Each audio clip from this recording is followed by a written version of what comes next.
Right now on Denver 7 News at 7 a.m. on Local 3, helping you avoid a holiday weekend headache. We'll check the conditions at the airport and on the roads if you're heading out of town this Labor Day weekend. And it is already time to start thinking about flu season. The best time to get your flu shot is typically in September or October. We're hearing from doctors this morning about how this year should compare to years past. Also, Labor Day means ski season sales across Colorado. We'll look at some of the best deals you can find this weekend as we talk about winter on a 90-degree I know, day right? here. Yes. Well, when you wake up in the morning, by the way, I'm Danny New. Hello. In the morning, you're like, oh, it's so cool. It's so nice. Fall is here. And then by 1, you're like, oh my gosh, it's July. Exactly. That's how it is at this time of year, right? You got to dress in those layers. This is the layering time. Take the sunscreen still in the water. Stacy, of course, it's going to be a hot one out there today. With those exact hand movements, yeah. Last time I'm doing Temperatures will be in the 90s this afternoon. It's going to be another hot, dry day here across Colorado. We're starting out in the 60s, very comfortable out there now. 57 in Greeley, 60 in Sterling, with 30s and 40s for the higher elevations. But our forecast highs today in the low to mid 90s. Partly cloudy skies, should be pretty dry statewide. All along the I-25 corridor, temperatures in the low to mid 90s. Little cooler farther to the south, 88 in Castle Rock, 89 in Parker, while we have mid to upper 90s for northeastern Colorado and those 70s up toward Estes Park. Our hourly planner today, lots of sunshine on the way, 89 by 1 o'clock, and then we're in the low 90s for the early afternoon with a high of 93 degrees and mostly sunny skies. If you are headed up into the higher elevations, looks pretty good. We'll have temperatures today in the 70s for the mountains while we're starting out in the 30s and 40s. Thanks, Stacy. And Labor Day weekend, as we know, typically a very busy travel time here across the state. This morning, we are starting to see the volume pick up on some of our major roadways. I-25 right now, a live look from 20th Street. We're starting to see some slowdowns through downtown. Taking you to the map overall, we have had one crash on 225 there approaching Colfax, the northbound drive, creating some backups. And as you can see, heading into downtown Denver, just a few extra minutes there on I-25 Northwest Parkway down to Colfax will run you about 18 minutes. I-270 and I-76 pretty standard for this time of the morning to see that type of slowdown in 270 especially, and then I-225 through Parker Road will add about a couple of minute drive there. Through the west side of town, no major problems to tell you about, and out to the airport, I-70 to Pena Boulevard running very smooth at this hour, and then security wait times around 15 to 25 minutes right now at last check. But to give you a full update of what's happening out at the airport, let's send it over to our Jessica Crawford live at DIA. Hi, yes, good morning, Katie. We are out here at DIA where lots of people are gearing up to celebrate their Labor Day weekend while they're in the air. So I'm going to give you a look right now at what the wait times look like as people move through security, move through TSA. This is not bad, and actually these lines have been moving really quickly. When we got here around 4:50, the line looped all the way through this area and all the way down the hallway. Still, even then, it was moving quick. Now, for those of you who are very concerned about possibly missing your flight or possibly having a canceled flight, as there were quite a few of those throughout the summer, what you can do is you can make sure to download your airline's app so that you can make sure that you check that, stay updated, be aware of any gate changes and anything like that. But for right now, really, the majority of people are not actually traveling by plane. Most people who are out and about for their Labor Day are going to be on the roads. And so accordingly, CDOT is planning it all out. What they're going to be doing is they're going to be stopping all construction on the roadways starting at noon today, and they are only going to resume it for emergency operations and on Tuesday, September 6th.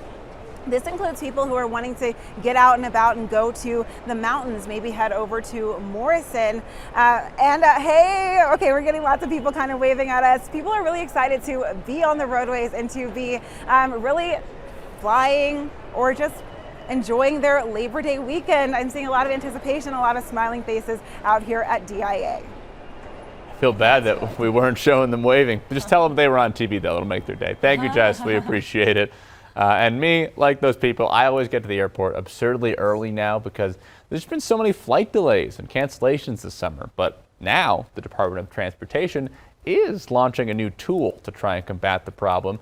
The airline consumer dashboard will show you what kinds of guarantees for refunds or compensation major domestic airlines offer in case of flight delays or cancellations. It's designed to allow passengers to shop around and favor those airlines that have the best compensation. You can find it on the DOT's website, transportation.gov. You can get interactive radar and the latest road conditions right on your phone. From us, you can just download the Denver 7 mobile app for free on your device. Well, former President Trump's top White House lawyer will appear before a federal grand jury today investigating the insurrection and efforts to overturn the 2020 election. Pat Cipollone and his top deputy, Patrick Philbin, are both expected to appear. Cipollone previously testified before the House committee that's also investigating the January 6th riots. Both he and Philbin have also sat for interviews with the FBI to talk about the classified material seized from Trump's Mar-a-Lago estate. The crucial midterm elections are just over 2 months away, and as Americans prepare to vote, President Biden is calling for unity, but also ramping up criticism of his predecessor and so-called MAGA Republicans. ABC's Justin Finch walks us through the president's primetime address to the nation. Against a backdrop of red, white, and blue, President Joe Biden sternly speaking about what he calls a battle for the soul of the nation. I've come to this place where it all began to speak as plainly as I can to the nation about the threats we face. From Independence Hall, where the foundation of the nation's Constitution and democracy was forged, the president with this warning. But there's no question that the Republican Party today is dominated, driven, and intimidated by Donald Trump and the MAGA Republicans. And that is a threat to this country. Not every Republican embraces their extreme ideology.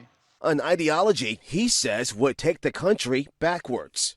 Backwards to an America where there is no right to choose, no right to privacy, no right to contraception, no right to marry who you love. Biden's remarks come days after he accused some Republicans of embracing semi-fascism by following Trump. House Minority Leader Kevin McCarthy said Biden should have apologized for that comment and criticized his leadership.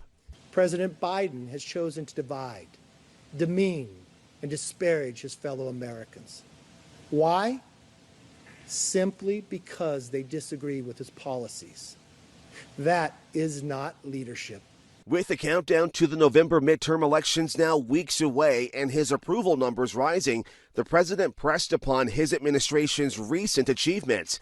ABC's Rick Klein says Biden is offering the voters a stark choice. But making this a choice, saying, look, this is what we would do. These are what the other guys would do. This is what it would mean to go back to former President Trump and to others in the Republican Party that ascribe to his ideology.